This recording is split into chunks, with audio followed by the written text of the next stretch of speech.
kajian pada malam hari ini. Tafadhol ya Ustaz, barakallahu fiik. Ya. Assalamualaikum. Assalamualaikum warahmatullahi wabarakatuh. Alhamdulillah, nahmaduhu wa nasta'inuhu wa nastaghfiruh wa na'udzu billah min shururi anfusina wa min sayyiati a'malina. May yahdihillahu fala mudilla lahu wa may yudlil fala hadiya lahu. Asyhadu an la ilaha illallah wahdahu la syarika lah wa asyhadu anna Muhammadan abduhu wa rasuluh sallallahu alaihi wa ala alihi wasallam.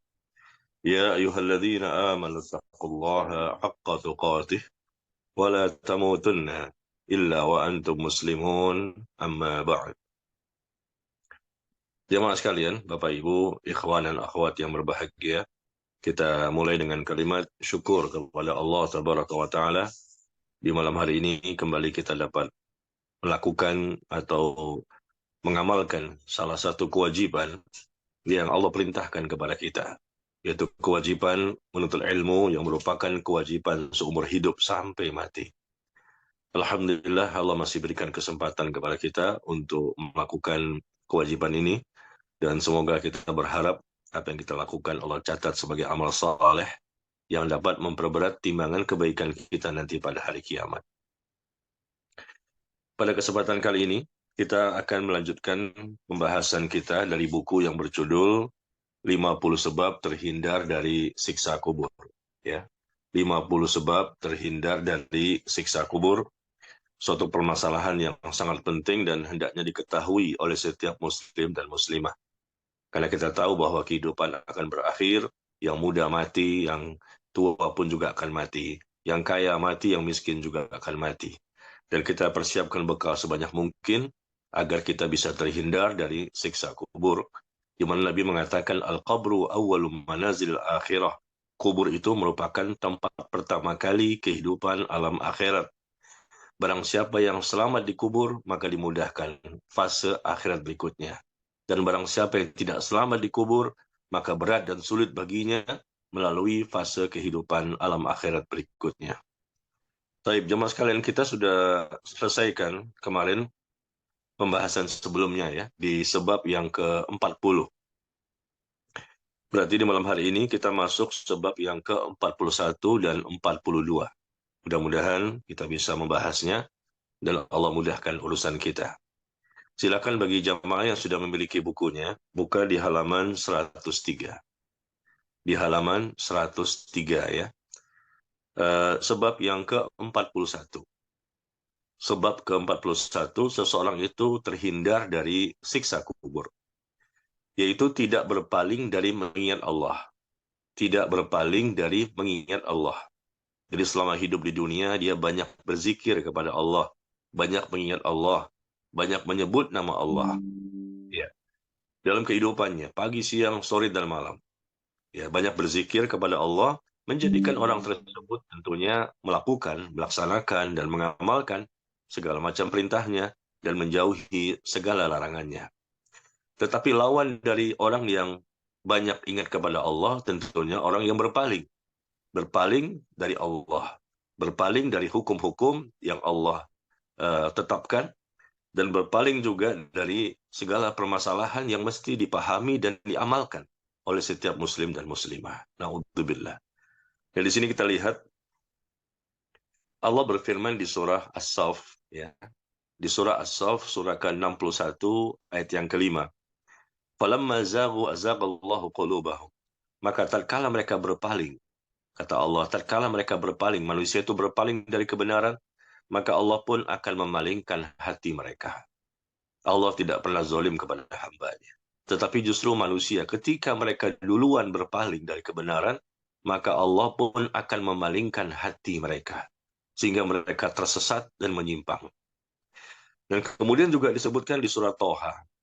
Di surat Toha, surah ke-20, ayat ke-124. Di surat Toha, ayat 124, Allah menyebutkan, وَمَنْ أَعْرَضَ عَنْ ذِكْرِي فَإِنَّ لَهُ مَعِيشَةً ضَنْكًا وَنَحْشُرُهُ يَوْمَ الْقِيَامَةِ أَعْمَى. Dan barang siapa berpaling dari peringatanku. Ya, jadi kalimat berpaling ini banyak sekali Allah sebutkan berulang-ulang, berulang-ulang sebagai ancaman yang sangat mengerikan dan menakutkan sebetulnya bagi seorang mukmin. Barang siapa berpaling dari kebenaran, Allah akan palingkan hati mereka. Barang siapa berpaling dari Ar-Rahman, ya Allah biarkan syaitan pun untuk menyesatkannya. Barang siapa yang berpaling dari peringatanku, maka sesungguhnya baginya penghidupan yang sempit. Ya, diberikan kehidupan yang sempit di dunia, di alam kubur, dan pas fase kehidupan alam akhirat berikutnya. Ya, disebutkan para ulama, barang siapa berpaling dari Allah, dari peringatan-peringatan dari Al-Quran dan Sunnah, dari begitu banyak ancaman yang diberikan, tapi mereka ternyata tidak mau untuk memperdulikannya, berpaling selama di dunia, berpaling, berpaling, dan berpaling. Ya, mengacuhkan agamanya, tidak memperdulikan agamanya, ya, lalai, lalai, dan lalai. Dia tidak mau ingat kepada Allah. Ya, dia tidak mau ingat kepada Allah, bahkan banyak berpaling dari apa yang Allah perintahkan kepadanya. Maka kata Allah, baginya penghidupan yang sempit. Di dunia dia akan mengalami kondisi yang tidak menyenangkan. Meskipun dia mungkin memiliki kekayaan. Baginya kehidupan yang sempit di dunia dan di akhirat. Gara-gara berpaling dari Allah. Tidak berzikir, tidak ingat kepada Allah. Ya, meskipun kaya, meskipun begitu banyak nikmat yang dia miliki, tetapi tidak ada ketenangan batin. Tidak ada kebahagiaan yang hakiki. Subhanallah. Baginya kehidupan yang sempit. Kehidupan sempit ini bukan berarti dia pasti harus miskin ya. Gara-gara orang itu jauh dari agama, pasti dia miskin. Gara-gara jauh dari agama, pasti dia tidak memiliki harta. Tidak juga seperti itu. Bisa jadi dia punya harta, tapi tidak tenang, tidak ada kebahagiaan. Dan selalu merasa kurang, tidak pernah kenyang. Seperti orang yang tidak pernah kenyang dari makan. Sudah makan merasa lapar lagi. Sudah makan merasa lapar lagi. Tidak pernah kenyang. Jadi bawaannya rakus, ya, tamak, dan serakah. Baginya penghidupan yang sempit. Padahal dia punya uang banyak. Dia bisa beli berbagai macam ya keinginan-keinginan dia dengan uangnya, kekayaannya. Tapi Allah berikan dia penghidupan yang sempit. Di dunia tidak ada ketenangan, bawaannya gelisah, galau, bingung, resah, stres. Gara-gara dia berpaling dari Allah. Nah, ternyata diriwayatkan dari sahabat Abu Hurairah radhiyallahu an tentang firman Allah ini, barang siapa yang berpaling dari peringatanku, maka baginya penghidupan yang sempit. Nah, ternyata Nabi SAW bersabda, menjelaskan penghidupan yang sempit ini maknanya adalah siksa kubur. Siksa kubur. Dia berpaling dari peringatan, dia berpaling dari Allah, tidak mau mengingat Allah, tidak mau mengingat bagaimana aturan-aturan yang Allah ya tetapkan baginya, maka baginya penghidupan yang sempit. Di dunia menderita. Dan di alam kubur, Nabi mengatakan penghidupan yang sempit ini juga pengertiannya siksa kubur. Ya, penghidupan yang sempit. Nauzubillah min dzalik. Di mana dia tidak merasa lapang ketika berada di alam kubur dan terkena himpitan kubur sebagai bentuk siksaan dan hukuman. Bagi orang kafir, ya, bagi orang munafik, kita sebutkan banyak sekali di hadis ya, yang mereka itu akan dihimpit dengan himpitan kubur dan tulang-tulang rusuknya saling berserakan satu dengan yang lain. Naudzubillah. Salah satu bentuk siksa kubur yang sangat menakutkan. Dan selalu siksa kubur itu berkaitan dengan orang kafir, orang munafik. Orang kafir, orang munafik. Adapun yang betul-betul selamat dari siksa kubur hanyalah orang-orang beriman yang bertakwa. Dan di sini Rasul Shallallahu Alaihi Wasallam langsung yang menafsirkan ayat ini yang diriwayatkan dari sahabat Abu Hurairah ya. Dan hadis ini dikeluarkan oleh Imam Ibnu Hibban, ya, Al-Baihaqi dan Al-Hakim, Al-Bazzar, ya, dan disebutkan oleh para ulama tentang kesohihan hadis ini, dan kemudian dihasankan juga oleh para ulama yang lain. Jadi penghidupan yang sempit adalah penghidupan yang terjadi di alam dunia, bisa juga di alam kubur. Gara-gara apa? Berpaling dari peringatan Allah, berpaling dari Allah, berpaling dari berzikir kepada Allah. Bahkan Abdullah bin Mas'ud, sahabat Nabi Sallallahu Alaihi Wasallam, beliau juga berkata, yang dimaksud dengan penghidupan yang sempit adalah siksa kubur. Ya, siksa kubur, penghidupan yang sempit. Waman a'radu an dzikri fa inna lahu ma'isyatan dhanka wa nahsyuruhu yaumal qiyamati a'ma. Ya, dan barang siapa yang berpaling dari peringatanku, maka baginya penghidupan yang sempit. Penghidupan yang sempit adalah siksa kubur. Berarti intinya adalah kita tidak boleh berpaling dari Allah. Ya, tidak boleh berpaling dari peringatan Allah. Jangan berpaling dari ingat kepada Allah. Jangan berpaling dari hukum-hukum Allah. Jangan berpaling dari Al-Quran dan Sunnah Nabi SAW.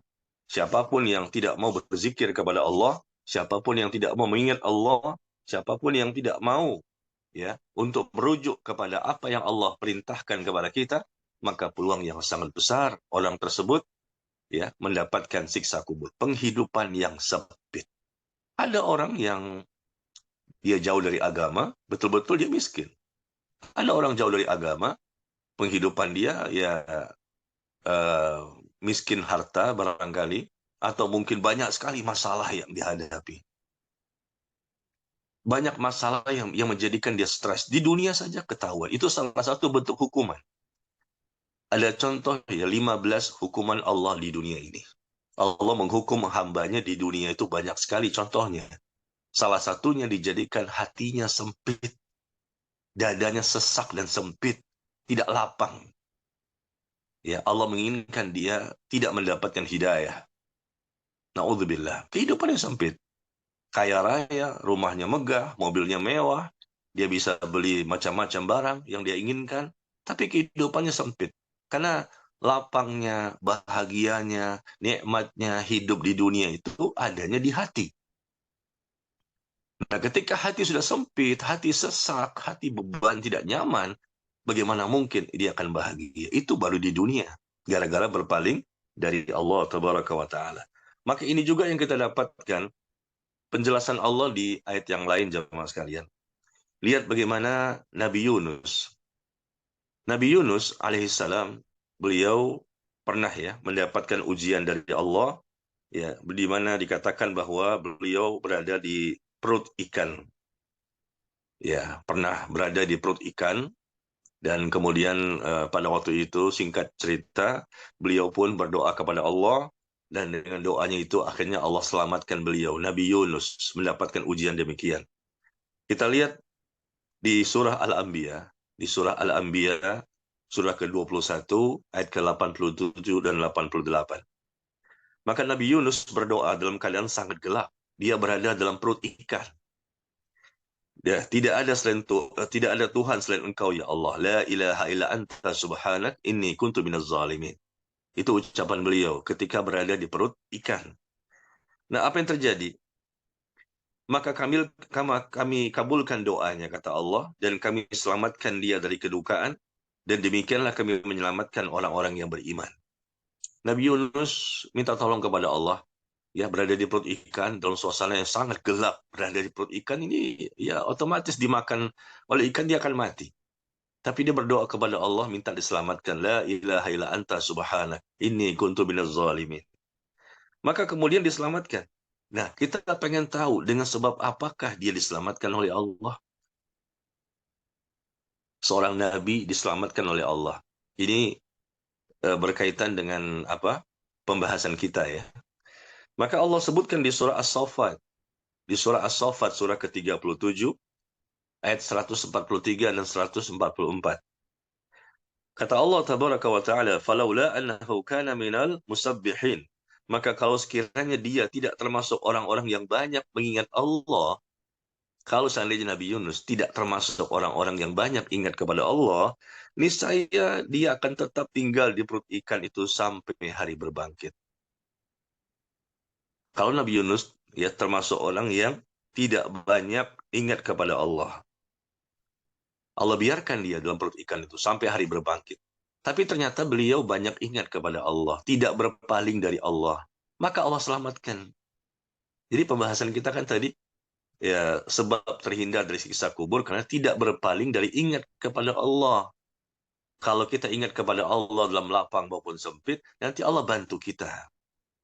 Dalam kondisi lapang kita ingat Allah, dalam kondisi sempit kita ingat kepada Allah, tetap kita tidak berpaling darinya, maka nanti Allah pun akan menolong kita dimanapun kita berada. Ini contohnya.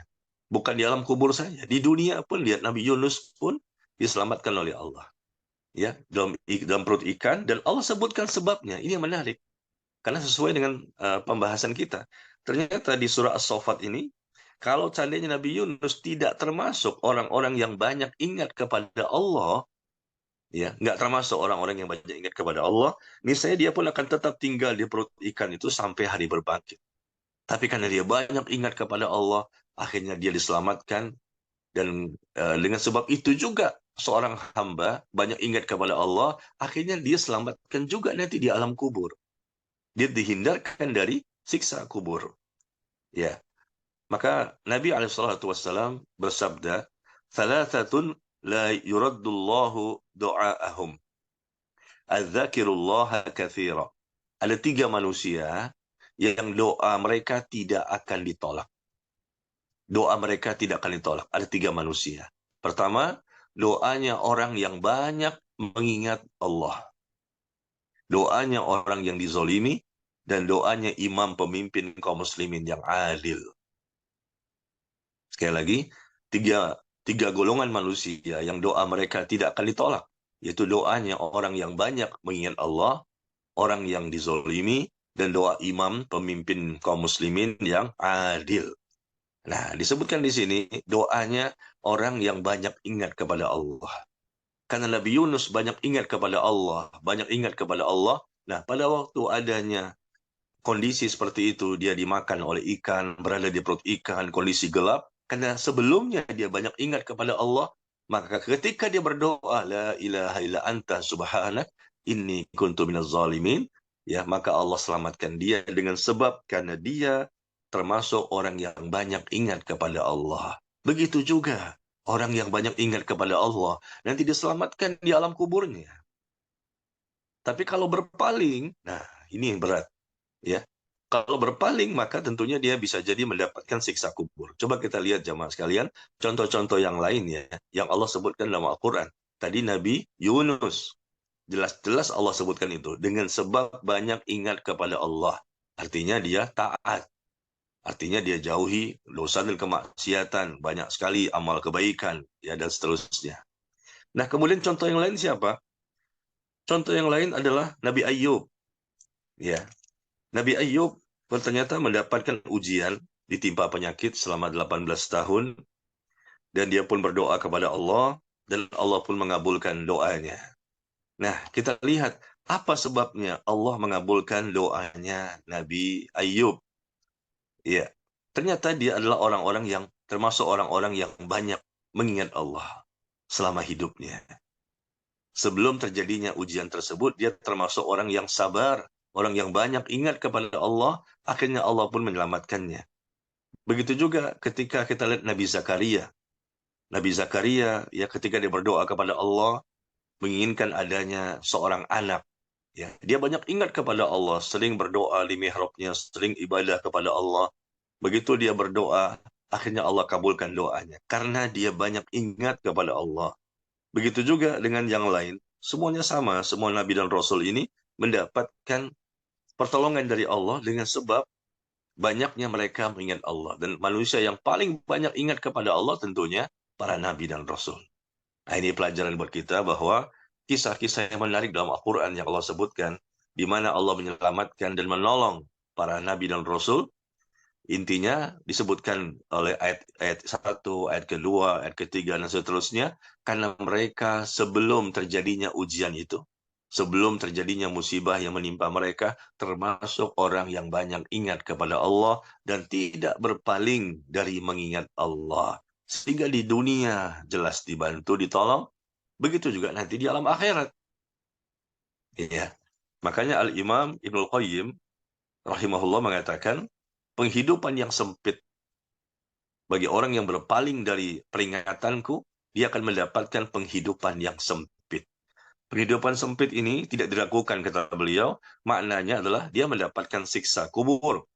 Karena siksa kubur itu sebuah penghidupan yang sempit, tentunya bagi orang kafir dan orang-orang munafik. Dan kesempitan itu akan didapatkan di dunia juga, di alam kubur juga, dan fase berikutnya di kehidupan alam akhirat. Ya, baik. Jadi jamaah sekalian, di sebab yang ke-41 ini insya Allah ya mudah dipahami. Intinya janganlah kita berpaling dari mengingat Allah. Perbanyak ingat kepada Allah dalam kondisi senang, kondisi lapang, kondisi bahagia. Ingat kepada Allah, kondisi barangkali sedih, kondisi duka, kondisi sempit, kondisi barangkali ada ujian dan cobaan. Tetap mengingat Allah. Artinya tetap kita melaksanakan segala perintahnya dan menjauhi segala larangannya. Dan barang siapa berpaling dari peringatanku, kata Allah, baginya penghidupan yang sempit. Penghidupan yang sempit, kata Rasulullah, adalah adanya siksa kubur. Taib. Sekarang kita masuk kepada sebab yang ke-42. Sebab yang ke-42, seseorang terhindar dari siksa kubur adalah orang tersebut tidak melakukan gulul. Tidak melakukan gulul. Apa itu gulul? Yaitu mengambil harta hasil korupsi. Barang yang bukan barang dia diambil. Ini barang orang, ya, melakukan gulul atau korupsi. Dan perbuatan ini perbuatan yang jelas merupakan dosa besar, ya, mungkin korupsi dengan barang-barang milik negara, mungkin korupsi barang-barang milik toko, milik suatu perusahaan, ya, milik suatu warung, atau yang lainnya. Dia korupsi, tidak amanah, dia berkhianat di sini. Mengambil keuntungan, ya, di mana sebetulnya apa yang dia lakukan itu tidak diketahui oleh pemilik di mana dia bekerja. Mengambil sesuatu yang tidak diketahui oleh orang lain, yang sebetulnya hal itu tidak layak untuk dia ambil. Ya, jadi bukan milik dia, ini barang-barang haram. Atau mungkin uang, ya uang haram. Ya, perbuatan gulul. Jadi seseorang mengambil sesuatu yang tidak atau belum berhak ia miliki. Ini bukan milik dia, tapi dia ambil. Maka benda yang dia ambil tersebut akan diserupakan di dalam kuburnya, lalu menjadi api untuk membakarnya sampai hari kiamat. Na'udzubillah, na'udzubillah, sampai hari kiamat. Perbuatan korupsi, para koruptor-koruptor yang ada di negara kita hendaknya mengetahui masalah ini. Siksa di dunia menanti, siksa di alam kubur ada juga menanti, dan juga balasan keburukan nanti di padang mahsyar, dan juga adanya siksa neraka. Coba kita lihat contoh yang ada di hadis, di bukunya di halaman 105 ya. Hadis yang dikeluarkan oleh Imam An-Nasai, Ahmad, dan Ibnu Khuzaimah. Hadis dari Abu Rafi' radhiyallahu an, beliau berkata, "Kana Rasulullah sallallahu alaihi wasallam idza shalla al-'asr dhahaba ila bani Abdul Ashhad." Rasulullah sallallahu alaihi wasallam apabila selesai dari salat asar, beliau pergi menuju ke Bani Abdul Ashhal. Lalu beliau berbincang-bincang dengan mereka setelah selesai salat asar.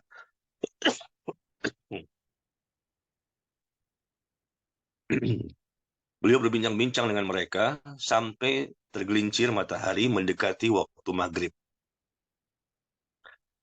Dan berkata Abu Rafi', ketika Nabi sedang bergegas untuk sholat maghrib,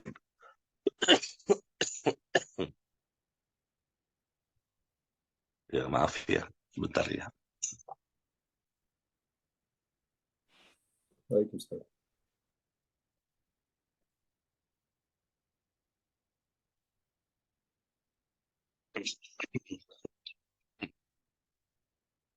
Ya, kita ulang sedikit. Setelah selesai sholat asar, Rasulullah Sallallahu Alaihi Wasallam ya berbincang-bincang dengan Bani Ashhal, Bani Abdul Ashhar ya. Kemudian ketika Nabi sedang bergegas untuk sholat maghrib, ya kami melewati pekuburan Baqi. Ya, melalui pekuburan Baqi. Tiba-tiba beliau mengatakan uf, artinya cis.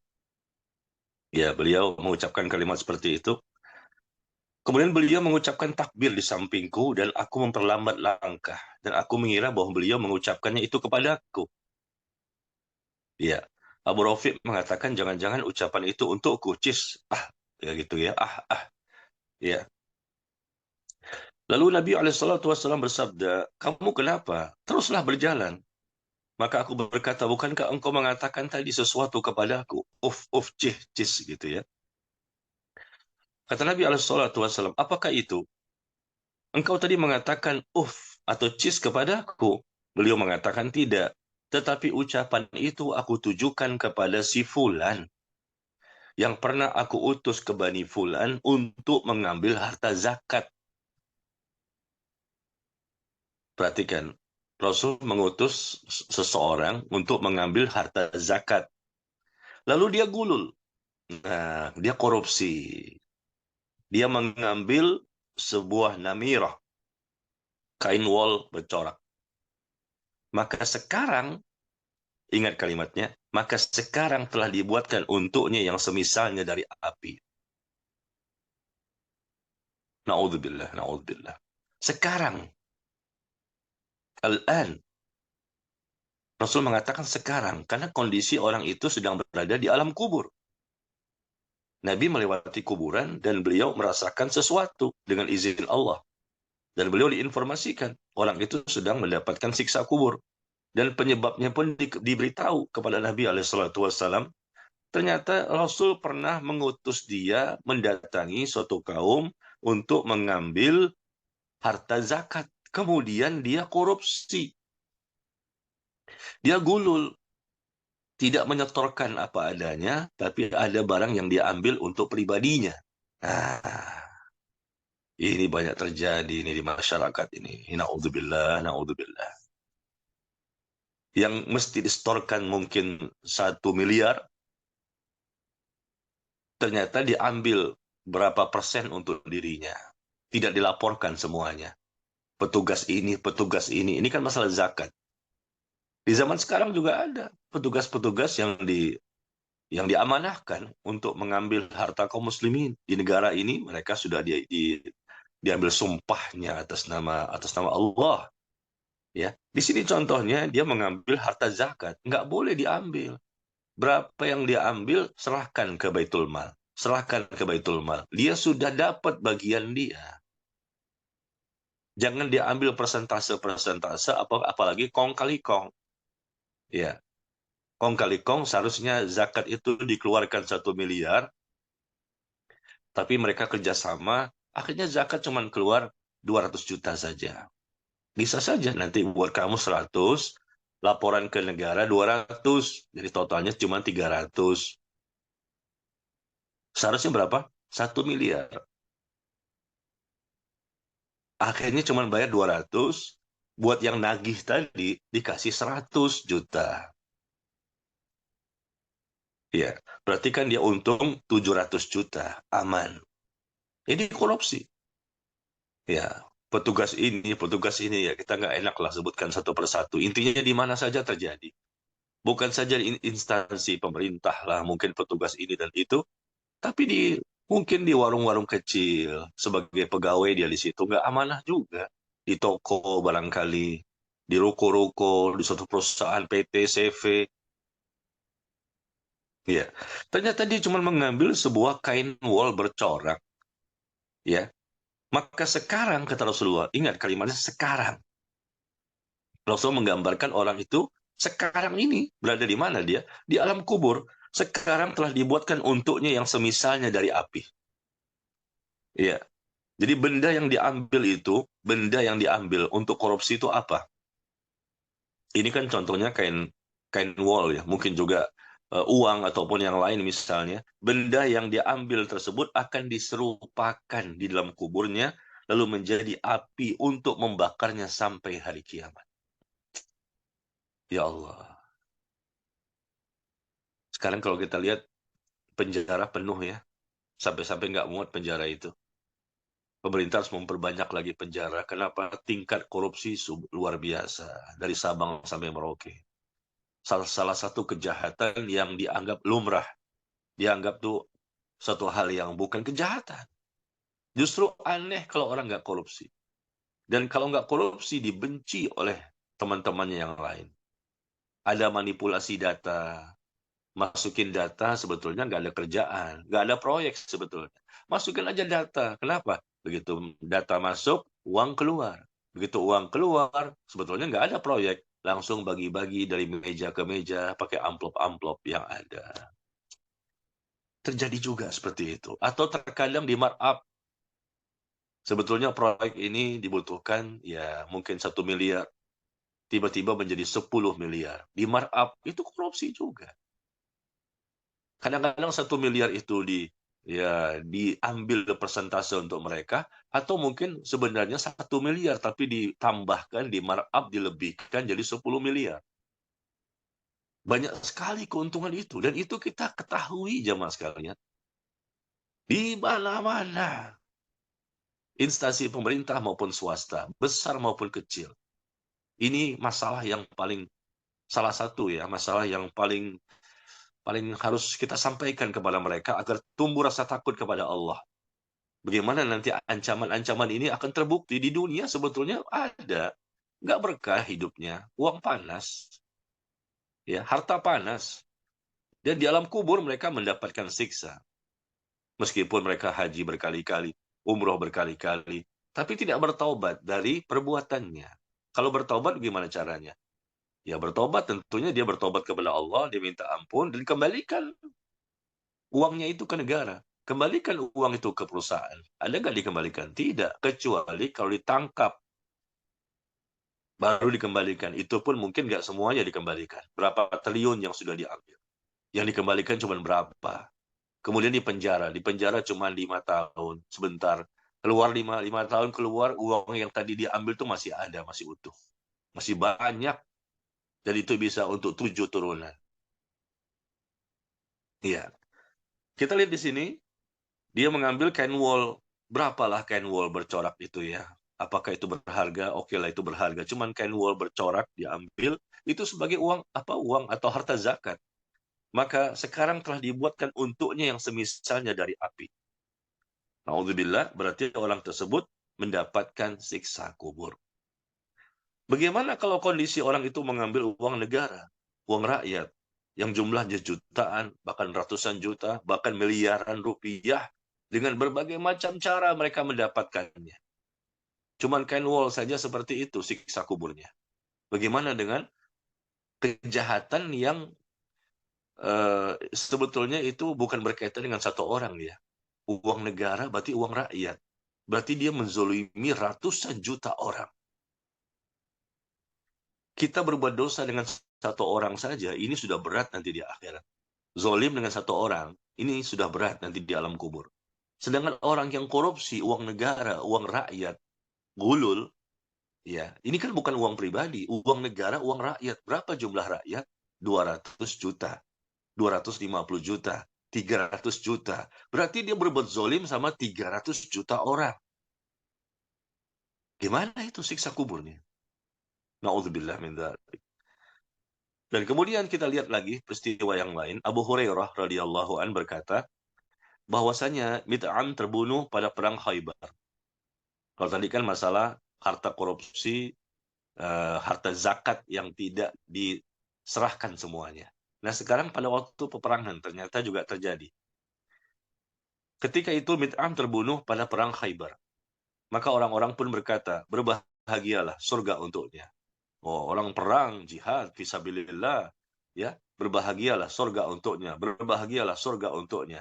Nabi SAW bersabda, kalla, sekali-kali tidak, demi Allah yang jiwaku berada di tangannya. Sesungguhnya selimut yang telah dia ambil pada perang Khaybar dari rampasan perang yang belum dibagi akan menjadi bara api untuknya di dalam kubur.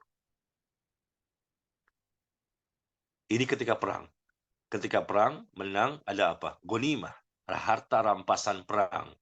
Harus dikumpulkan dulu, nanti Rasul akan membaginya secara adil. Harta rampasan perang tidak boleh langsung diambil. Kan menang peperangan, ada ghanimah. Nggak boleh. Kumpulkan dulu semuanya, nanti Rasul akan membaginya secara adil.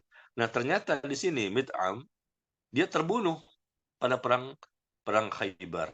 Ya, perang ini jihad fisabilillah dengan darahnya, dengan senjatanya, dengan wah, ya begitu besarlah ya perkiraan kita ini orang ini wah mendapatkan mati syahid ya. Dan orang-orang banyak memuji dia, asyahid, asyahid, asyahid. Ya, kita nggak tahu isi hatinya. Tapi di sini masalahnya Rasul kan seorang nabi yang mendapatkan wahyu. Dan beliau berkata bukan dengan hawa nafsunya, tapi dengan tuntunan wahyu. Beliau mengatakan sekali-kali tidak. Ya, karena orang mengatakan berbahagialah surga untuknya. Berbahagialah surga untuknya. Tidak, kata Rasulullah.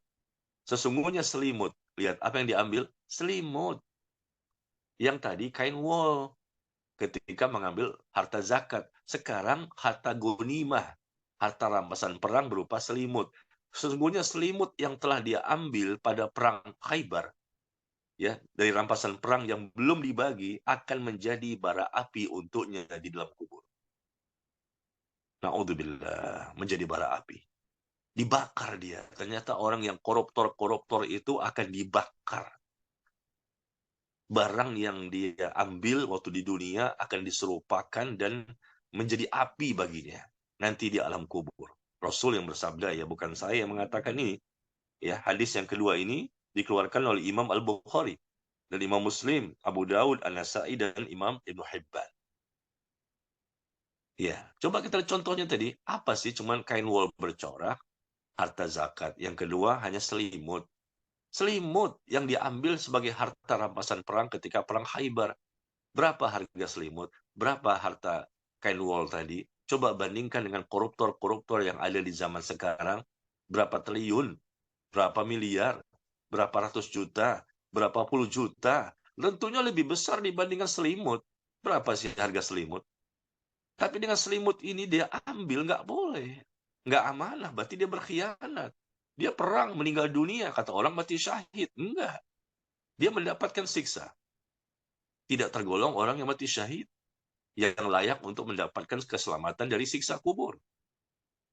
Nah, ini namanya gulul.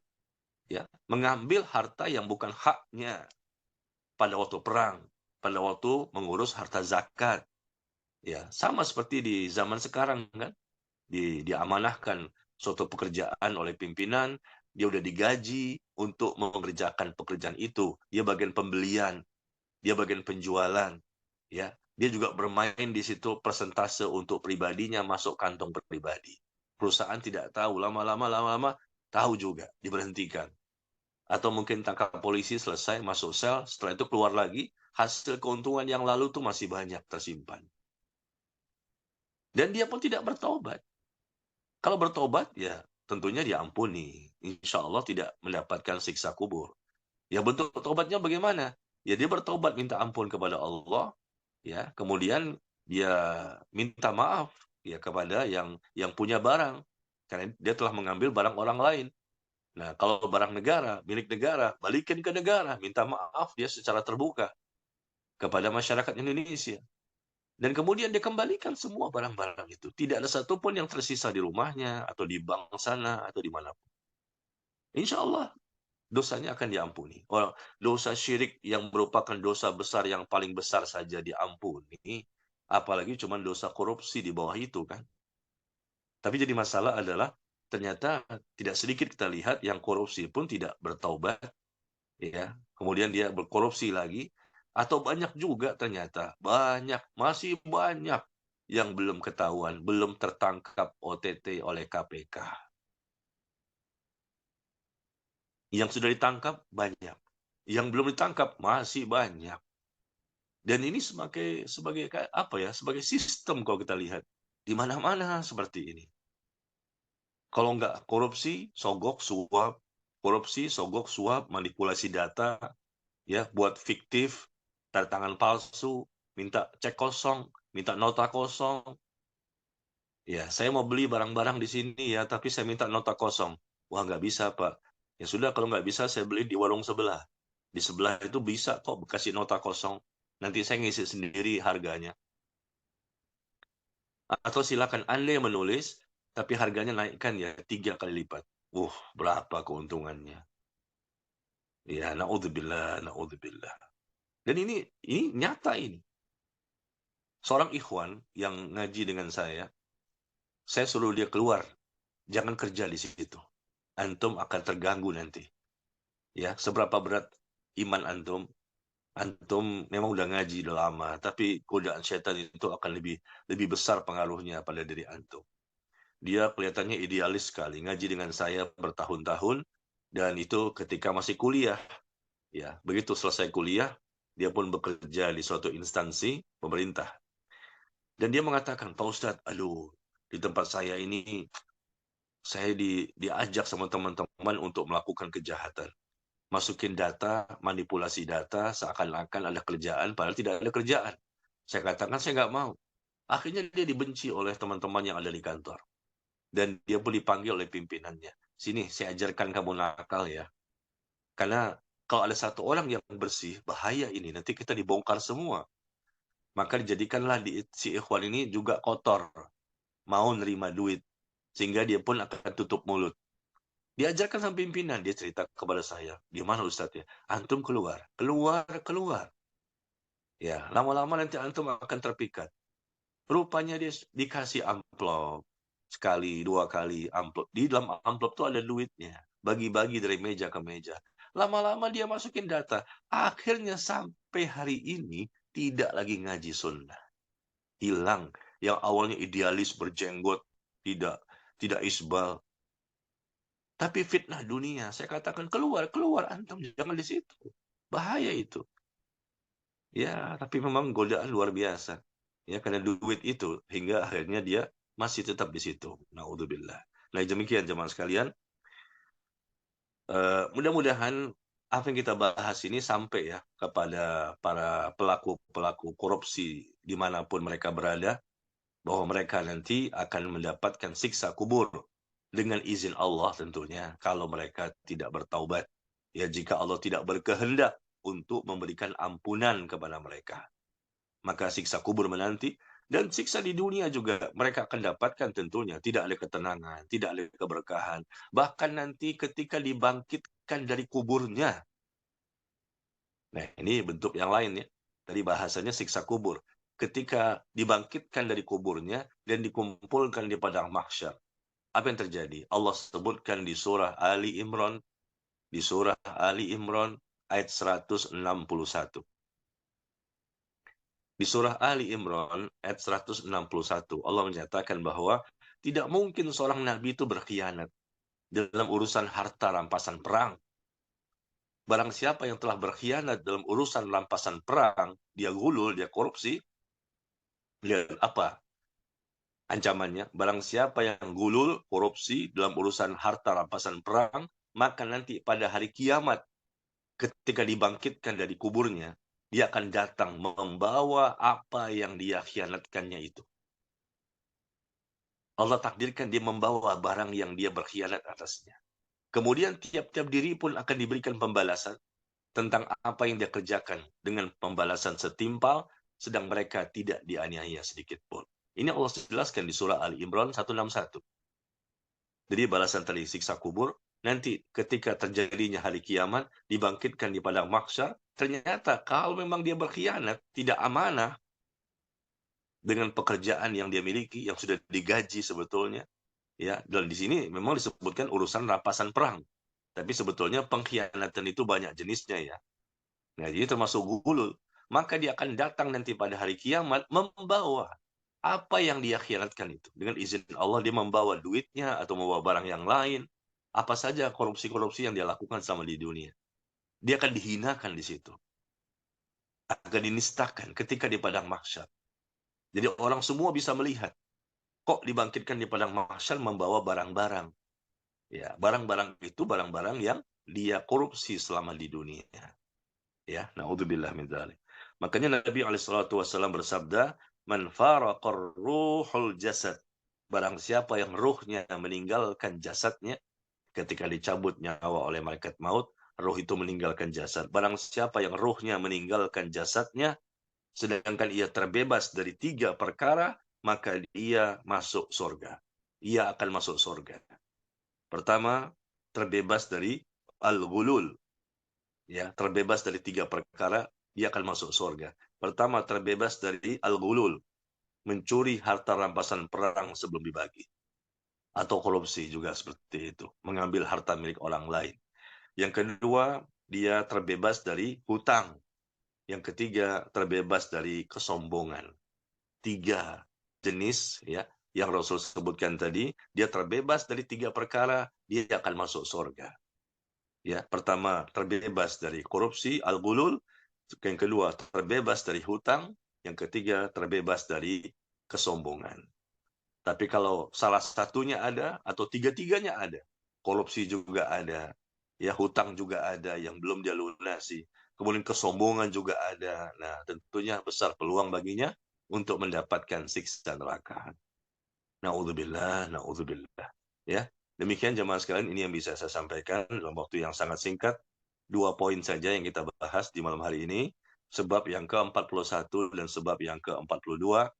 Terhindar dari siksa kubur dengan sebab tidak berpaling dari mengingat Allah. Yang kedua, tidak gulul, tidak mengambil harta hasil korupsi atau harta rampasan perang yang belum dibagi, atau mengambil harta dengan cara pengkhianatan.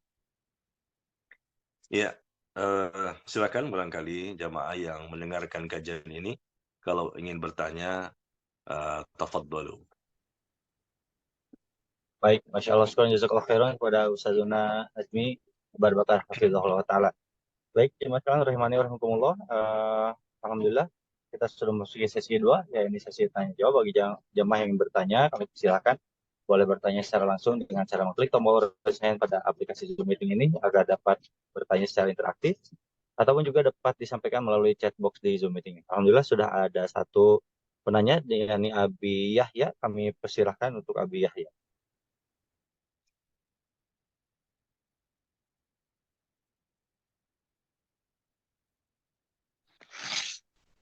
Assalamualaikum warahmatullahi wabarakatuh. Waalaikumsalam warahmatullahi wabarakatuh. Ustaz ingin bertanya, Ustaz, bagaimana caranya kita agar kita selalu ingat kepada Allah Subhanahu wa Ta'ala, baik dalam keadaan senang maupun dalam keadaan susah. Yang kedua, bagaimana seumpama apabila kita dulu waktu lama sekali kita pernah seenggaknya ngambil barang orang tanpa orang itu tahu gitu, tanpa kita minta izin ke dia. Terus cara kita bertobat itu bagaimana, Ustaz? Ya, baik. Terima kasih, Ustaz. Wassalamualaikum warahmatullahi wabarakatuh. Waalaikumsalam warahmatullahi wabarakatuh. Ya, barakallahu fiik.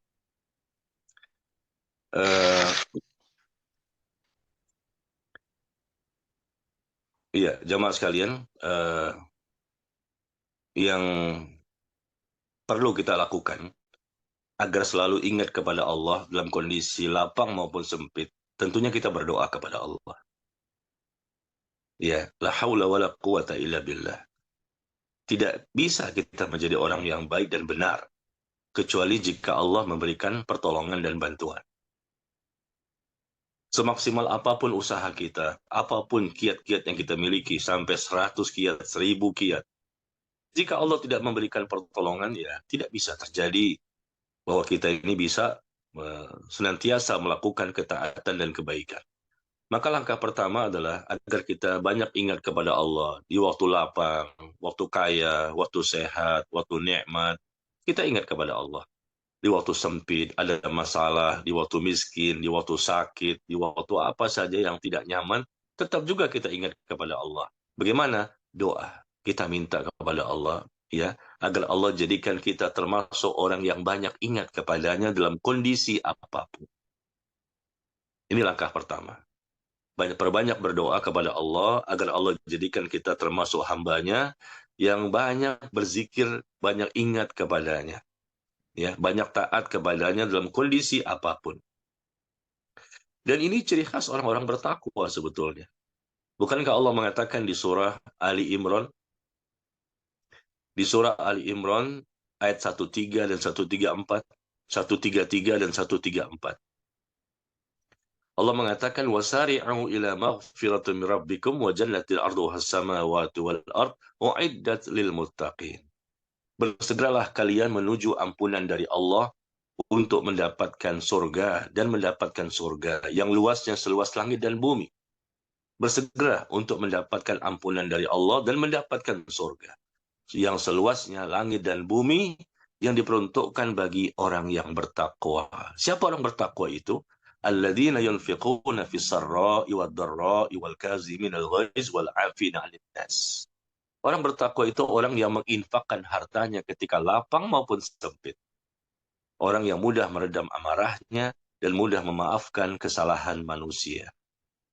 Nah, di sini Allah katakan, orang bertakwa yang disiapkan baginya surga seluas langit dan bumi. Dia mendapatkan ampunan. Kenapa?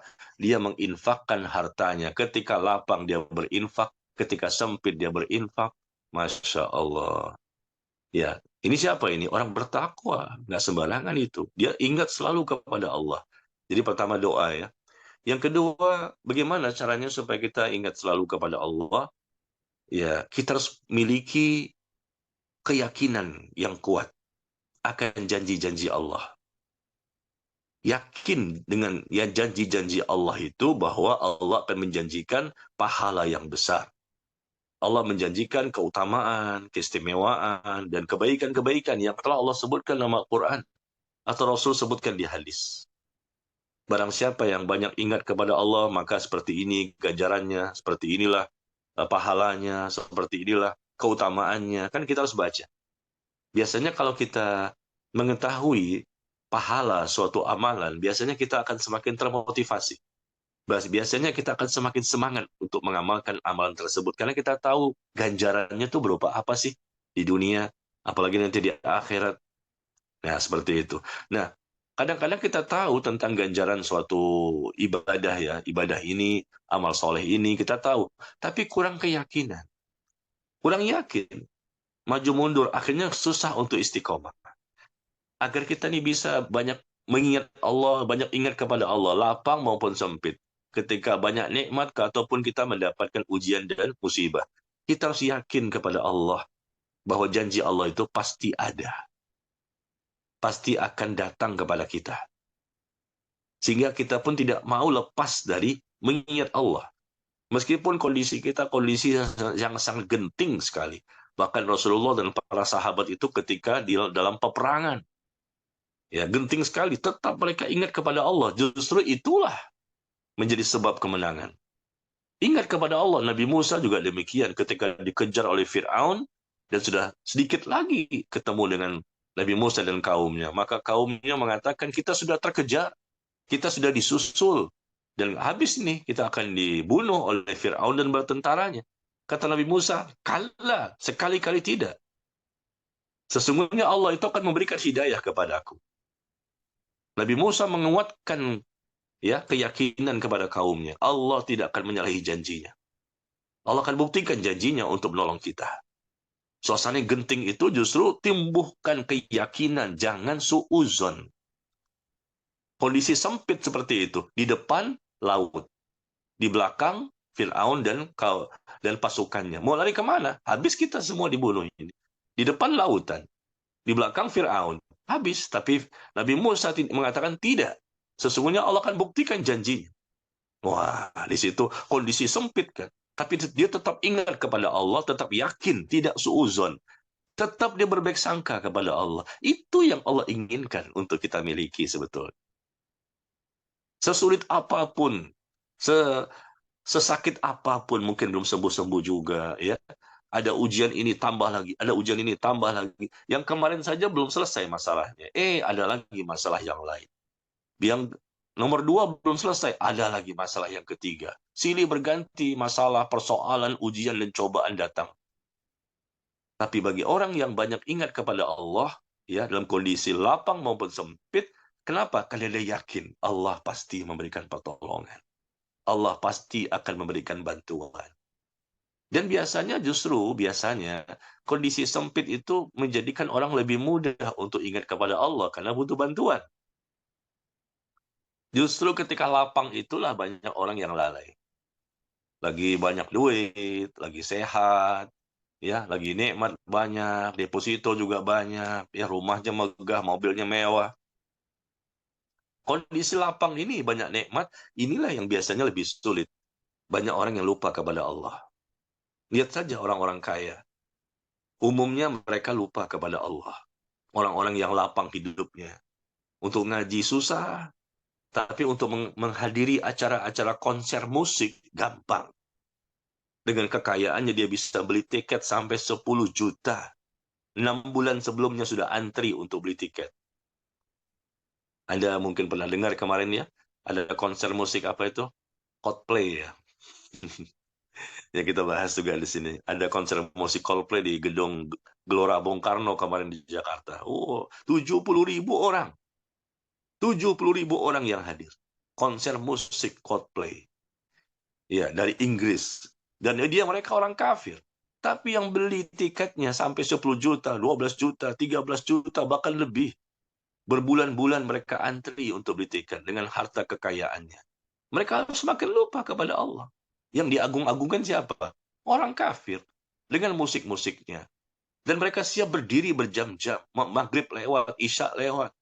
Terbuka aurat. Terjadi ikhtilal bercampur bau laki-laki dan perempuan. Ya, lagi lapang begitu, banyak lupa. Akhirnya banyak dosa kemaksiatan dilakukan. Bayangkan jamaah sekalian, acara 70.000 orang untuk acara maksiat. Coba pengajian kita, kajian kita berapa orang yang mau dengar? Atau kajian ustadz-ustadz yang lain di masjid barangkali, berapa banyak yang hadir? Yang betul-betul serius, fokus matanya, sebagaimana mereka fokus serius ketika mendengarkan musik Coldplay itu. Ya, jadi memang hidayah itu mahal ya, subhanallah. Ya, jadi langkahnya adalah perbanyak berdoa. Yang kedua, kuatkan keyakinan. Kuatkan keyakinan bahwa Allah itu akan memberikan bantuan. Allah itu maha kuasa atas segala sesuatu. Jangan buruk sangka kepada Allah. Mudah-mudahan ya, dengan cara seperti ini kita pun akan semakin banyak ingat kepada Allah dalam kondisi lapang maupun sempit. Yang ketiga, tentunya kita seringkali untuk menuntut ilmu, datang di majelis ilmu. Ya, dengan datang di majelis ilmu kita belajar, belajar dan belajar, tentunya insya Allah iman kita akan lebih kuat ya, dan kita amalkan ilmu tersebut semakin kuat lagi. Nah, sehingga kita akan lebih mudah untuk ingat kepada Allah ketika lapang maupun sempit. Umumnya orang yang lupa kepada Allah ketika lapang ataupun mungkin sempit, umumnya orang yang jarang ngaji, jarang taklim, jarang yang ikut kajian. Umumnya begitu. Ya, yang udah ngaji saja bisa lupa kok, apalagi yang tidak ngaji. Tapi paling tidak, orang-orang yang ngaji ini insya Allah adalah bekas-bekas dia ikut ngaji itu adalah yang masih tertancap di hatinya. Ada yang diingat, ada yang diingat karena kumpul dengan banyak orang ya di majelis taklim tersebut, dia mendengarkan kajian dan bisa melembutkan hati. Dan kemudian yang berikutnya, yang keempat, agar eh, seseorang itu banyak ingat kepada Allah di waktu lapang maupun sempit, ya tentunya kita banyak bergaul dengan orang-orang yang saleh. Pergaulan dengan orang-orang yang saleh. Ya, sesungguhnya seseorang itu agamanya tergantung kepada agama teman dekatnya. Maka lihat dengan siapa dia berteman. Dengan siapa dia berteman? Ar-rajul ala dini khalili falyanzur ahadukum man yukhalil. Seseorang itu tergantung kepada agama teman dekatnya. Maka lihat dengan siapa dia berteman. Karena agamanya nanti tergantung kepada agama teman itu. Kalau temannya orang yang banyak ingat kepada Allah, di waktu lapang maupun sempit, maka insya Allah dia pun juga akan ingat kepada Allah, di waktu lapang maupun sempit. Nah, seperti itu. Yang kelima, barangkali yang terakhir, bersihkan hati. Bersihkan hati kita, ya, menjadi hati yang bersih, hati yang suci. Karena lapangnya atau sempitnya kondisi itu tidak menjadikan dia lupa kepada Allah, itu hanya bisa dimiliki oleh orang-orang yang hatinya bersih. Adapun hatinya berpenyakit, hatinya keras, hatinya membatu, hatinya kotor, apalagi hatinya mati, maka ini peluang-peluang yang besar untuk lupa kepada Allah sangat besar. Allah sebutkan dalam Al-Quran, orang-orang yang lupa kepada Allah itu selalu disebutkan dua golongan. Nasullah fanasiyahum. Nasullah fanasiyahum. Mereka lupa kepada Allah. Allah pun melupakan mereka. Mereka lupa kepada Allah. Mereka pun dilupakan oleh Allah. Siapa mereka? Orang kafir, orang munafik. Orang kafir, orang munafik. Innal munafiqin. Sesungguhnya orang-orang munafik itu ya suka melupakan Allah. Nasullah fanasiyahum. Ya, mereka lupa kepada Allah, Allah pun akan melupakan mereka. Mereka lah orang-orang fasik, orang-orang munafik. Adapun orang-orang beriman, bertingkat-tingkat ya, orang-orang beriman. Jadi yang sifatnya negatif itu selalu orang kafir, orang munafik. Munafik ini siapa? Muslim, tapi muslim munafik. Yang banyak sekali perbuatan negatifnya. Adapun orang-orang beriman yang betul-betul beriman, bukan berarti mereka steril, nggak punya kesalahan. Tapi orang beriman itu, insya Allah ya, semakin dia memperbaiki dirinya, maka semakin dia mudah untuk ingat kepada Allah dalam waktu lapang maupun sempit. Ya, dan semakin tinggi tingkat keimanannya, semakin tinggi tingkat rasa takutnya kepada Allah, selalu merasa diawasi oleh Allah, dan semakin butuh kepada Allah. Ya kan? Selama di dunia kan kita butuh kepada Allah, apalagi nanti di akhirat. Karena rasa butuhnya inilah yang menjadikan seseorang itu selalu ingat kepada Allah. Nah, untuk menumbuhkan rasa butuh ini, ya tentunya butuh hati yang bersih. Kalau hati nggak bersih, sombong, ya dia merasa nggak butuh sama Allah, hatinya sombong. Ada sebesar biji sawi saja kesombongan yang ada di hati, kata Nabi, menyebabkan orang itu tidak dimasukkan ke surga. La yadkhulul jannah man kana fi qalbihi mithqal dzarratin min kibr. Ya, tidak akan masuk surga orang yang ada di hatinya sifat kesombongan meskipun hanya sebesar biji sawi. Ya, barangkali itu Pak ya. 5 perkara tadi yang kita mesti miliki kurang lebih ya. Hal-hal yang bisa kita upayakan supaya selama hidup kita ini kita selalu ingat kepada Allah dalam waktu lapang maupun sempit, yaitu kita banyak-banyak berdoa kepada Allah, minta dijadikan seperti itu. Kemudian kita juga tumbuhkan tingkat keyakinan kita bahwa Allah itu maha segala-galanya, dan Allah itu akan memberikan ganjaran sesuai dengan janji yang telah dijanjikan kepada kita. Kemudian kita juga berilmu, menuntut ilmu, belajar, dan belajar. Kemudian kita juga memiliki teman-teman yang bisa menjadikan kita selalu ingat kepada Allah waktu lapang maupun sempit. Yang kelima, milikilah hati yang bersih.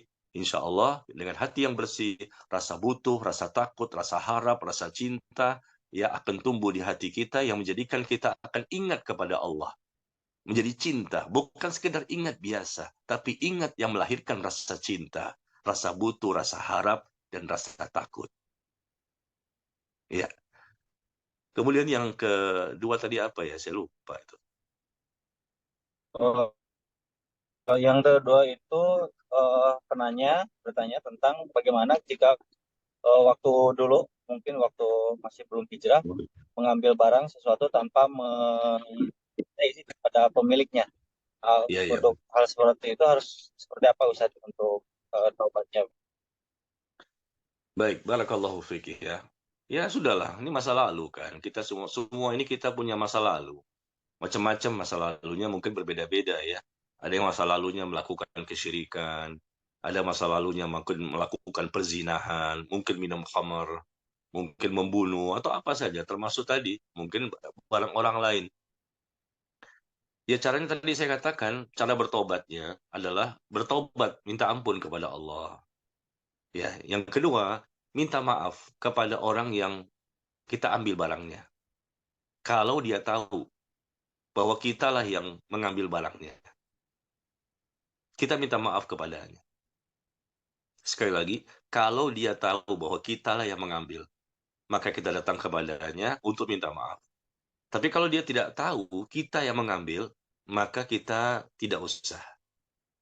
Ya, tidak usah untuk menyatakan permintaan maaf kita kepadanya dengan cara kita menjelaskan sayalah yang mengambil barang kamu. Kita minta maaf, iya bisa, cuman jangan ceritakan saya yang mengambil.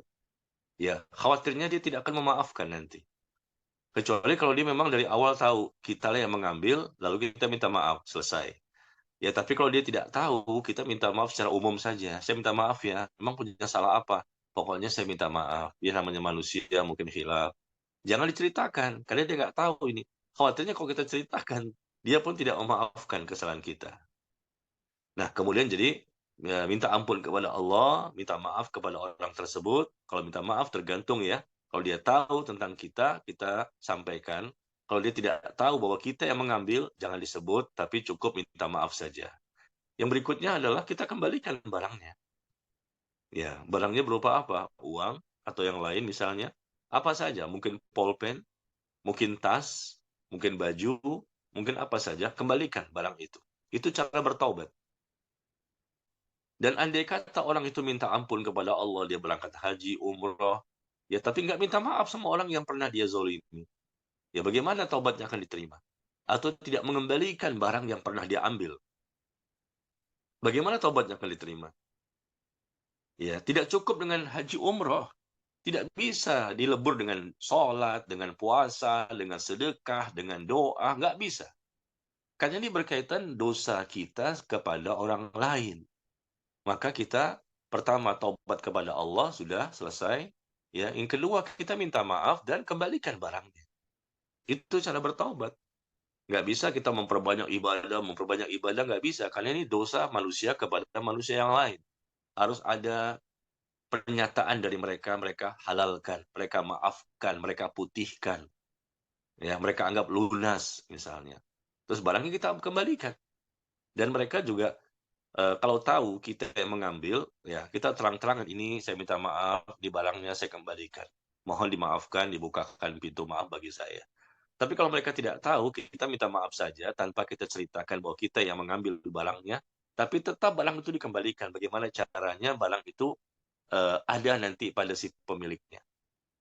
Barangkali kita kirim lewat paket misalnya, atau mungkin uang ditransfer ke rekeningnya atau gimana, pokoknya intinya adalah kembalikan ya, supaya kita tidak ada beban lagi di akhirat karena barang itu atau uang itu sudah dikembalikan kepada pemiliknya ya. Demikian, wallahu a'lam bishawab.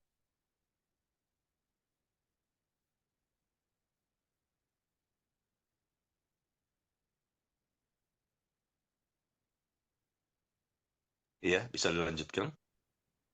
Baik, alhamdulillah.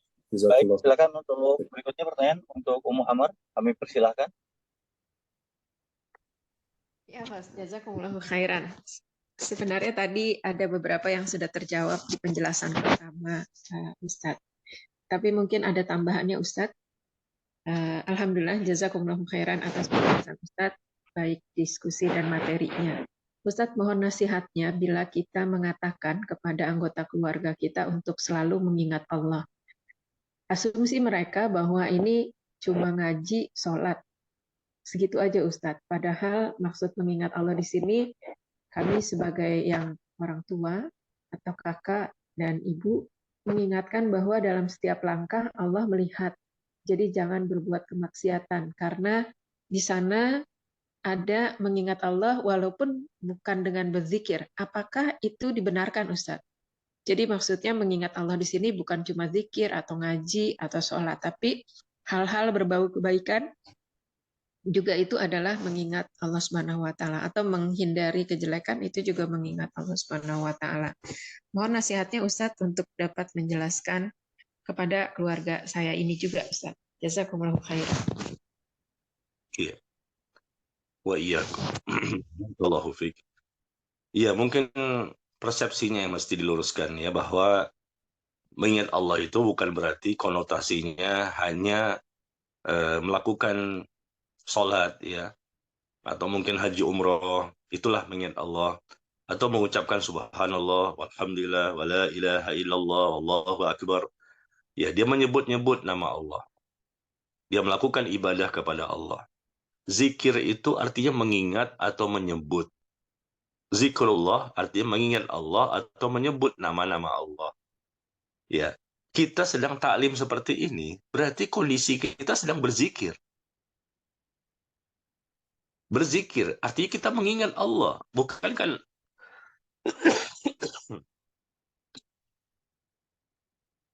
nama Allah kita sebut dalam taklim ini.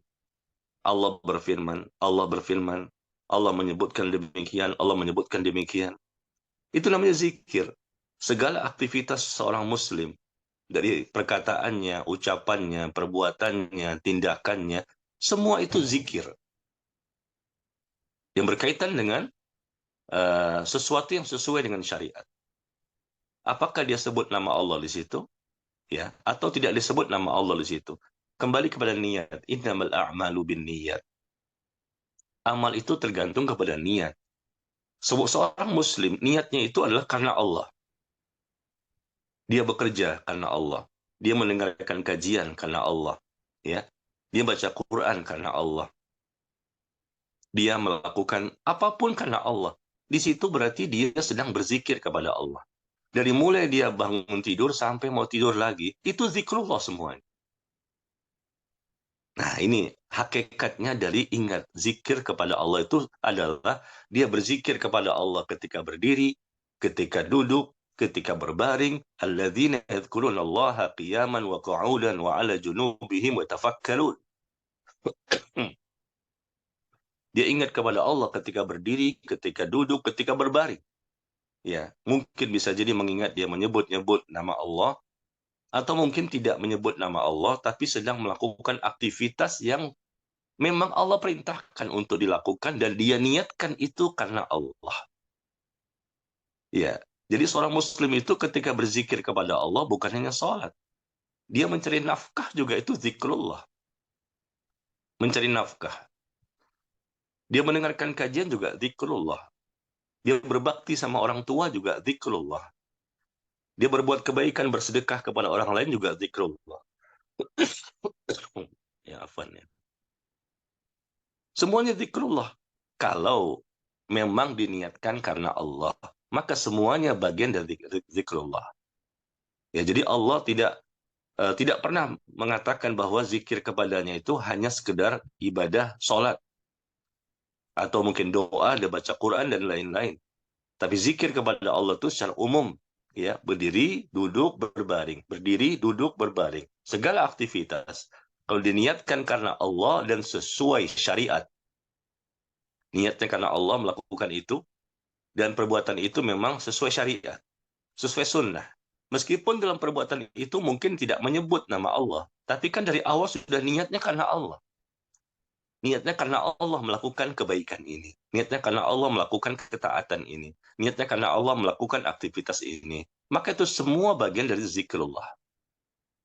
Ya, jadi semua aktivitas muslim itu tidak sia-sia jadinya. Semuanya berpahala. Meskipun dia diam, tidak berbicara sedikit pun. Diam saja. Tapi diamnya itu berpahala. Kenapa? Karena diamnya sedang berpikir. Sedang berpikir, mungkin berpikir bagaimana cara menolong orang lain. Bagaimana untuk mencari nafkah bagi keluarganya.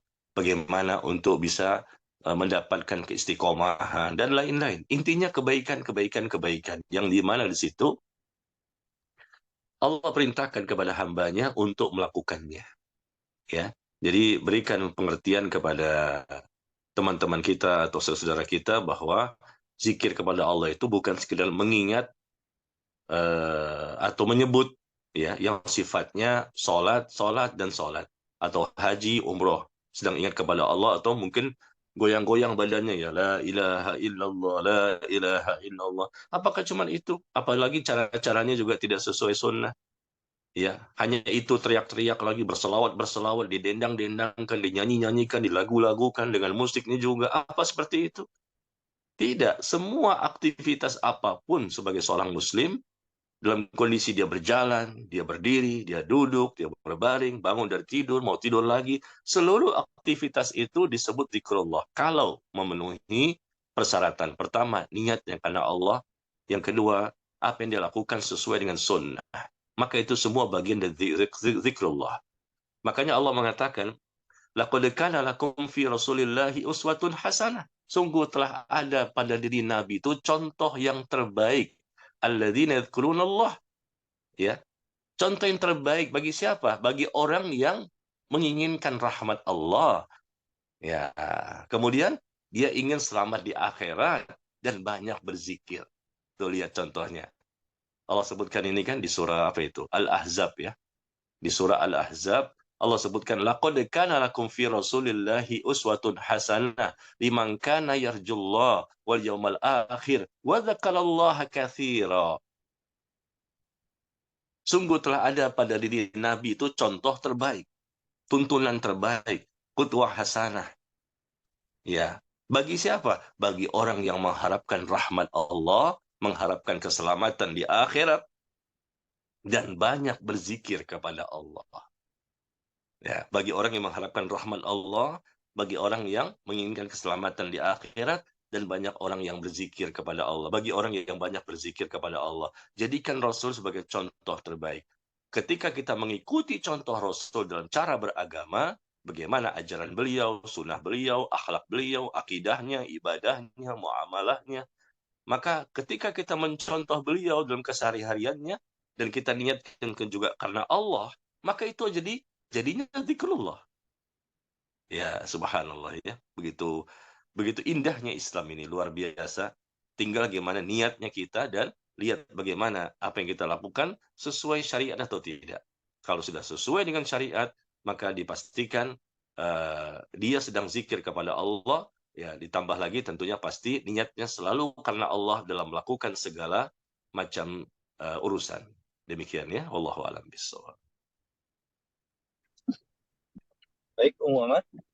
Demikian jawaban dari Ustazuna Nazmi. Silakan apabila ada yang ingin ditanyakan kembali.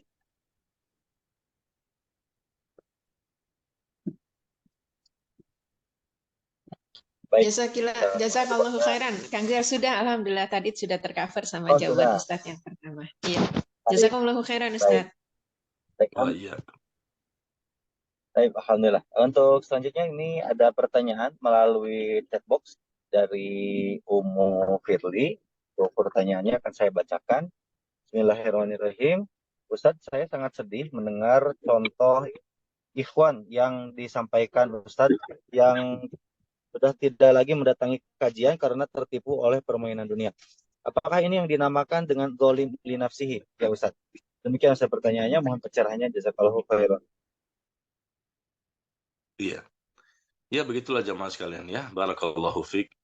Ya, godaan dunia ini luar biasa. Fitnah dunia menjadikan orang lupa kepada Allah dan lupa juga kepada akhirat. Padahal ikhwan ini belajar dengan saya bertahun-tahun. Belajar sunnah. Ya, tapi pada waktu itu dia masih kuliah. Biasalah, ketika masih kuliah masih idealis ya. Nggak boleh ini haram, ini nggak boleh. Wah, masih. Nah, begitu selesai kuliah. Nah, ketahuan kan, begitu selesai kuliah kan kerja. Nah, kerja kan berinteraksi dengan masyarakat, berinteraksi dengan tempat dia bekerja di mana. Ketahuan nanti di situ hasil ngajinya selama ini. Kalau masih kuliah, memang biasanya belum ketahuan. Biasanya ketahuan banget itu ketika terjun di masyarakat.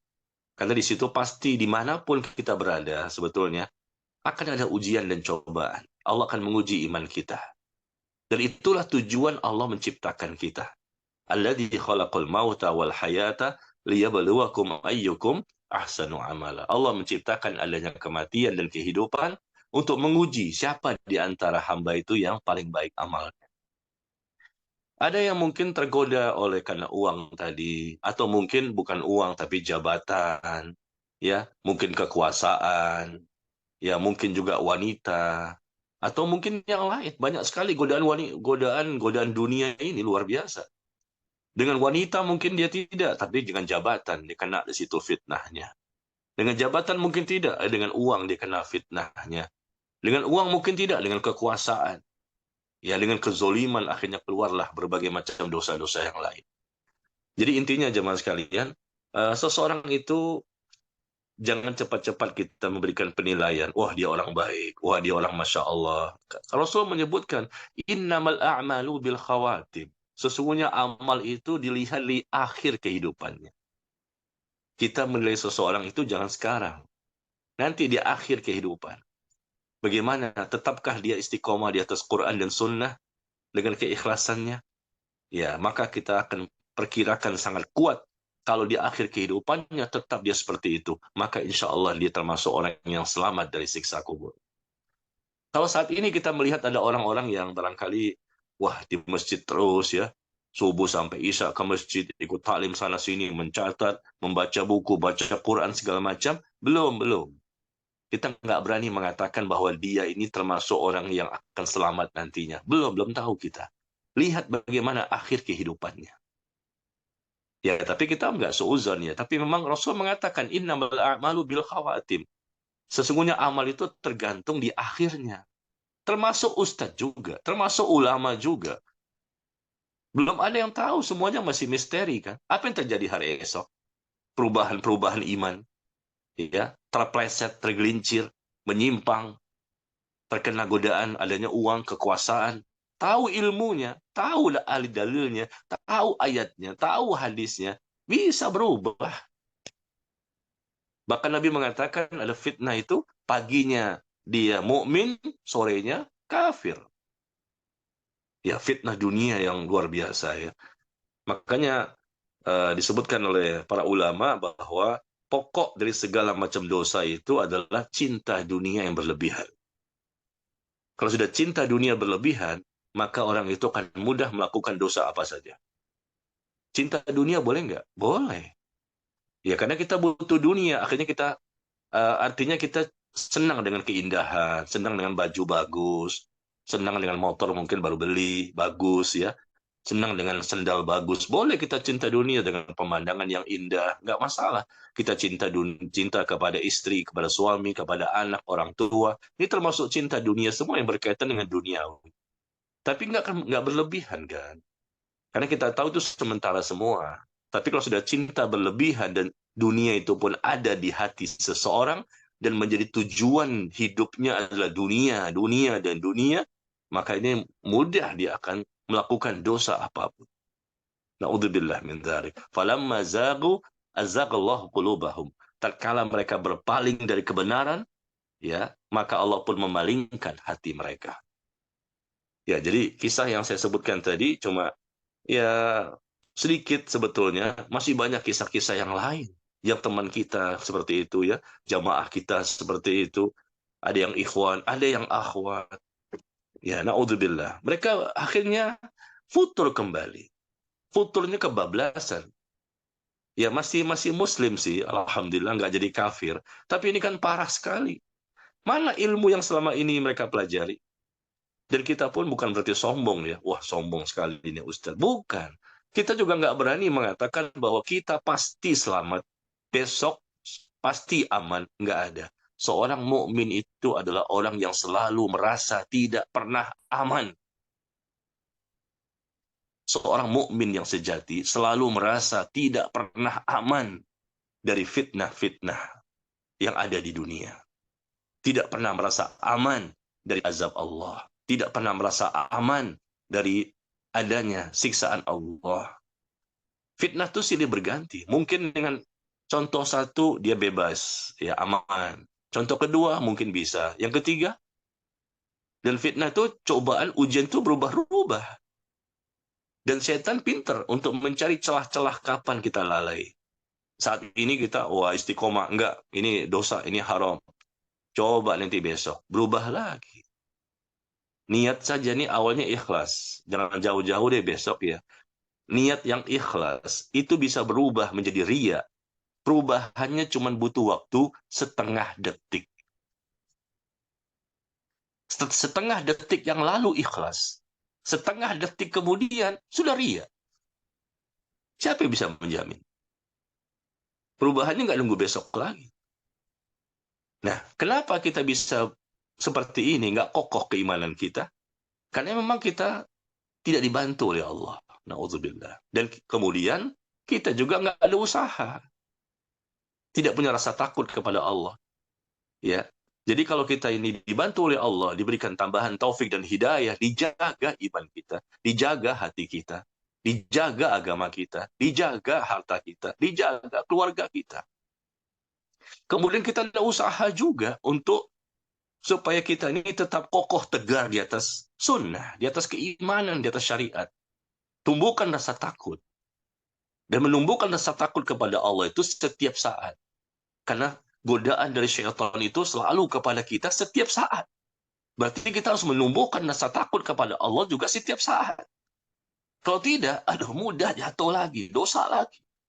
Dan ini kita udah pengalaman. Saya dan Anda sama-sama pengalaman dalam masalah ini. Jatuh bangun kita. Awalnya nggak mau, ini nggak mau, ini nggak mau, ini nggak mau. Lama-lama, enak juga ya. Lama-lama mau juga melakukannya. Akhirnya kita bertobat. Setelah bertobat, bagus. Nggak mau lagi, nggak mau lagi. Melakukan lagi. Nah itu, jadi kenapa bisa seperti itu? Jatuh bangun, jatuh bangun. Ya begitulah manusia. Kita bukan malaikat ya. Tapi tentunya tingkat rasa takut semakin baik, rasa cinta kepada Allah semakin berkualitas, rasa cinta, rasa takut, dan rasa harap kepada Allah semakin baik, maka insya Allah, kalaupun ada kesalahan, kalaupun ada dosa, maka kesalahan dan dosa itu tidak terlalu besar. Semua dosa besar mampu dijauhi, tinggal dosa kecil, dan dosa kecil pun alhamdulillah semakin lama semakin bisa diminimalisir. Semakin bisa diperkecil, semakin bisa dikecil. Jadilah dia orang bertakwa. Ya, jadi intinya perkuat iman kita, karena godaan, gangguan, bisikan dari syaitan tidak pernah berhenti. Lagi tidur saja diganggu. Mimpi-mimpi buruk. Udah baca ayat kursi, udah baca zikir ini, baca doa ini, masih diganggu juga lagi tidur. Ya ketika kita melek, kita mulai beraktivitas, diganggu lagi. Nah makanya kita harus ekstra untuk memperkuat ini.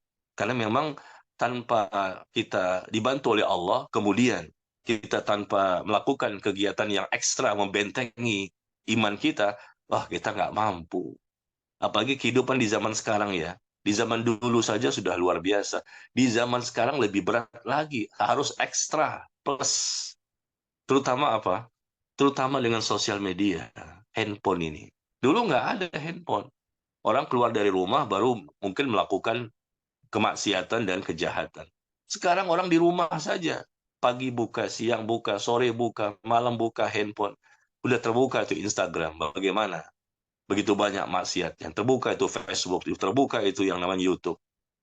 Kalau nggak kuat-kuat iman, lama-lama terpapar juga. Meskipun udah ngaji, jenggotnya sepuser.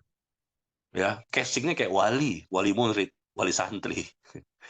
Tapi kena juga.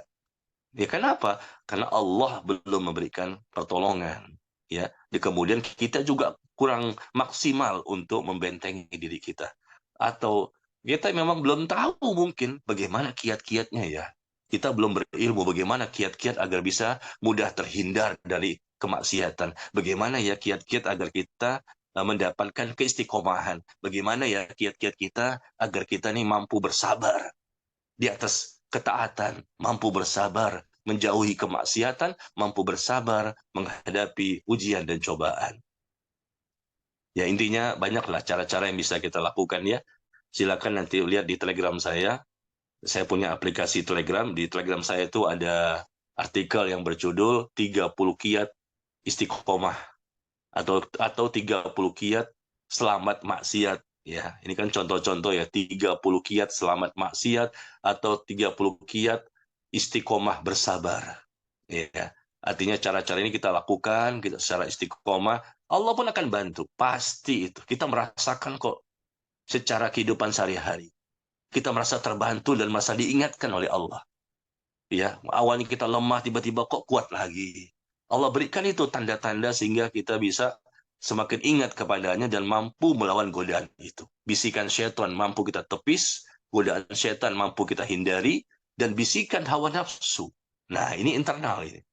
Ini juga sulit ini. Kadang-kadang syaitannya mampu kita jauhi dan kita tidak ikuti bisikan dan godaannya. Secara gangguan internal ada ini. Adanya bisikan hawa nafsu. Hawa nafsu kita mengajak kita kepada kemungkaran, kejahatan, penyimpangan, dan kemaksiatan. Ya, intinya insya Allah dengan izin Allah, Allah akan jaga kita ya ketika memang Allah melihat kita berusaha maksimal. Innallaha la yughayyiru ma biqaumin hatta yughayyiru ma bi anfusihim. Sesungguhnya Allah tidak merubah kondisi seseorang hamba sampai hamba itu merubah dirinya sendiri. Allah nggak rubah kondisi dia sampai dia berusaha keras mati-matian dan habis-habisan untuk merubah dirinya sendiri. Nanti Allah bantu pasti demi Allah. Ya, pelajari bagaimana kiat untuk terhindar dari maksiat, pelajari bagaimana cara untuk bisa istiqomah, pelajari bagaimana untuk bisa terhindar dari penyakit futur. Itu futur. Ya, bagaimana cara untuk mengatasi futur ini? Turunnya iman.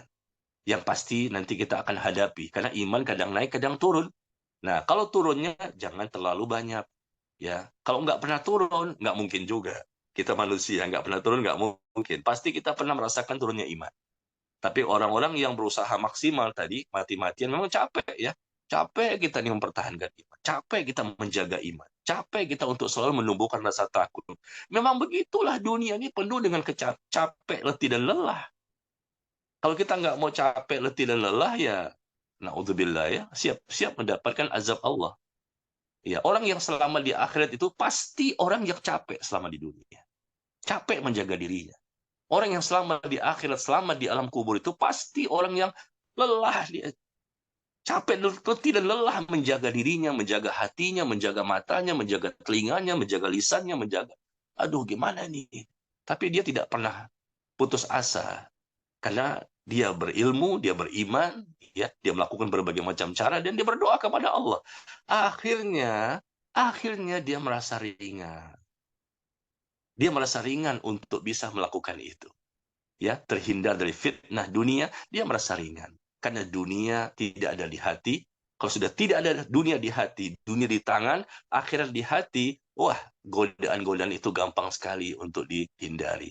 Ada ini nih, ada ini nih, oh saya nggak mau. Ada ini, saya nggak mau. Tapi kalau kamu nggak mau, kamu dipecat loh. Nggak masalah, nggak masalah. Dunia milik Allah, akhirat milik Allah. Gampang sekali. Karena apa? Nggak, dunia nggak ada di hati. Intinya itu saja. Masalah apapun, persoalan apapun, fitnah apapun, godaan apapun, bisikan apapun, kalau dunia sudah tidak ada di hati, hanya cinta kepada Allah, cinta kepada akhirat, akhiratlah menjadi tujuan utamanya, insya Allah besar sekali kekuatannya untuk bisa menghindarkan dirinya dari berbagai macam fitnah-fitnah dunia. Tapi begitu dunia ada di hati, akhirat justru di tangan, kebalikan. Kalau sudah seperti ini, dia mudah akan jatuh dan jatuh lagi.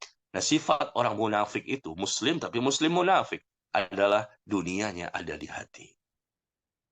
Sehingga ibadah pun riya, ibadah pun pamer, ibadah pun ingin mendapatkan pujian. Itu dunia di hati. Tapi bagi orang yang bertakwa, karena dunia tidak ada di hati, yang di hatinya hanyalah akhirat, yang dia sebut, yang dia ingat, yang dia harapkan, ya, maka segala macam bentuk godaan syaitan, bisikan, hawa nafsu, segala macam, insya Allah besar sekali kekuatannya, ya, untuk dia bisa menjauhi semuanya dan berhasil di atas rel yang sesuai dengan syariat. Ya, barangkali itu ya, sudah 8:30 lewat. Ya, sudah 21.30 lebih. Iya. Baik, mohon maaf jamaah tadi ada yang terlewat di chatnya sehingga belum dapat disampaikan karena waktu jualah yang memisahkan kita karena sudah cukup larut dan kita berikan kesempatan kepada Ustadz Nazmi untuk beristirahat dan tentu saja kita juga semua memerlukan istirahat karena esok hari Senin kita akan melaksanakan aktivitas seperti biasa mengantar anak sekolah, bekerja dan lain sebagainya. Baik, semoga untuk pertemuan kita pada malam hari ini Allah berkahi ilmunya, Allah berkahi waktunya, Allah berkahi kesempatannya, dan mudah-mudahan Allah Subhanahu wa Ta'ala memberikan keteguhan keistiqomahan kepada kita semua untuk melaksanakan kehidupan ini dan tentu saja kehidupan yang dipandu, dituntun oleh Al-Quran dan Sunnah Nabi SAW yang sahih.